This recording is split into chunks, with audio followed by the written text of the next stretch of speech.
সহজ এবং মজাদার রান্নার YouTube channel easy recipe BD নেটওয়ার্কে আপনাদের সবাইকে স্বাগত জানাচ্ছি আমি রুমানা হাবিব। প্রচণ্ড এই গরমে আজকে আপনাদের জন্য ভীষণ মজার একটা আইসক্রিমের রেসিপি নিয়ে চলে এলাম। আজকে তৈরি করে দেখাবো বানানা আইসক্রিম। বাচ্চারা কলা খেতে চায় না, তবে আইসক্রিমটা খুব পছন্দ করে, তাই একটু বুদ্ধি খাটিয়ে কলার আইসক্রিম তৈরি করে দিলে কলাটাও খাওয়া হলো আর বাচ্চারা তাদের পছন্দের আইসক্রিমটাও পেয়ে গেল। এখানে আমি 4টা পাকা কলা নিয়েছি। ছুরির সাহায্যে কলাগুলোকে ছোট ছোট টুকরা করে কেটে নিচ্ছি। আইসক্রিমটা তৈরির জন্য অবশ্যই খুব ভালো পাকা কলা ব্যবহার করতে হবে। এখন এই কলাগুলোকে একটা বক্সের মাঝে নিয়ে নিচ্ছি। এটাকে ডিপ ফ্রিজে রেখে দিচ্ছি কমপক্ষে 2 ঘন্টার জন্য। আইসক্রিমটা তৈরির জন্য আমি যে দুধটা ব্যবহার করব তা আগে থেকেই জাল করে ডিপ ফ্রিজে রেখে দিয়েছিলাম। দুধটাকে অবশ্যই এরকম বরফ ঠান্ডা করে নিতে হবে। কলাগুলোকে ডিপ ফ্রিজ থেকে বের করে একটা ব্লেন্ডারের জারের মাঝে নিয়ে নিচ্ছি। দিয়ে দিচ্ছি 1/4 কাপ পরিমাণ চিনি এবং সেই বরফ ঠান্ডা দুধ থেকে 1/2 কাপ পরিমাণ দুধ দিয়ে দিচ্ছি। এখন এই সব কিছুকে খুব ভালোভাবে ব্লেন্ড করে নিতে হবে। কলা এবং দুধটা ডিপ ফ্রিজে রাখার কারণে এই কলার মিশ্রণটা অনেক সফট অ্যান্ড ক্রিমি হবে। কলার মিশ্রণটা আমি একটা বাটিতে ঢেলে নিচ্ছি। এখন এটাকে আবারও নর্মাল ফ্রিজে ঠান্ডা হওয়ার জন্য রেখে দিচ্ছি।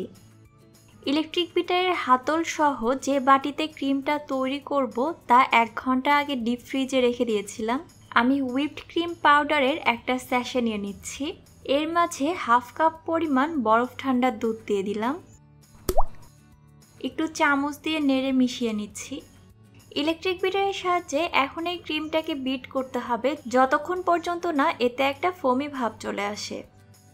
আপনাদের কাছে লিকুইড হুইপড ক্রিম থাকলে সেটাও ব্যবহার করতে পারেন। আর যদি একান্তই হুইপড ক্রিম ব্যবহার না করতে চান, সেই ক্ষেত্রে 4 কাপ দুধ জাল করে 1 কাপ করে নিতে পারেন। এভাবে করলেও আইসক্রিমটা বেশ মজা লাগে। প্রায় 5 মিনিট বিট করার পরে এই ক্রিমের মাঝে আমি ব্লেন্ড করে রাখা কলা দুধের মিশ্রণটা দিয়ে দিচ্ছি। আবারও সব কিছুকে 2 মিনিটের জন্য বিট করে নিচ্ছি। হুইপড ক্রিমে কিছুটা চিনি দেয়াই থাকে। এছাড়া কলার মিষ্টির উপর ডিপেন্ড করে চিনিটা আপনারা নিজেদের স্বাদ অনুযায়ী অ্যাডজাস্ট করে নিতে পারেন। আইসক্রিমের মিশ্রণটা এখন এরকম ঘনত্বে আছে। এই মিক্সিং বোল সহই এখন এটাকে ঢাকনা দিয়ে ঢেকে ডিপ ফ্রিজে রেখে দিচ্ছি 1 ঘন্টার জন্য। 1 ঘন্টা পর আইসক্রিমটাকে আবারও কিছু সময় বিট করে নিচ্ছি। এভাবে 1 ঘন্টা পর পর 2 থেকে 3 বার এই আইসক্রিমটাকে বিট করে নিতে হবে। এতে করে আইসক্রিমে আর কোনো এক্সট্রা আইস ক্রিস্টাল জমবে না।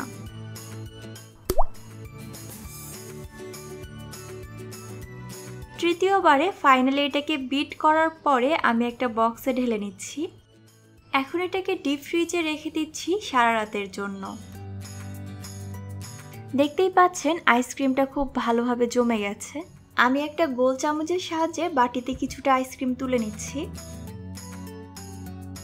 উপর থেকে কিছুটা কাঠবাদাম কুচি আর চকলেট সস দিয়ে ডেকোরেশন করে নিচ্ছি।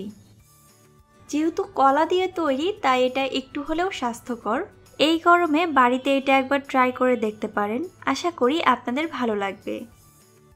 আরও অনেক মজার মজার আইসক্রিমের রেসিপি পেতে যারা এখনও আমার চ্যানেলটি সাবস্ক্রাইব করেননি, নিচে সাবস্ক্রাইব বাটনে ক্লিক করে পাশে বেল একটা ক্লিক করে নিন। আজকের মতো এখানেই বিদায় নিচ্ছি। আল্লাহ হাফেজ।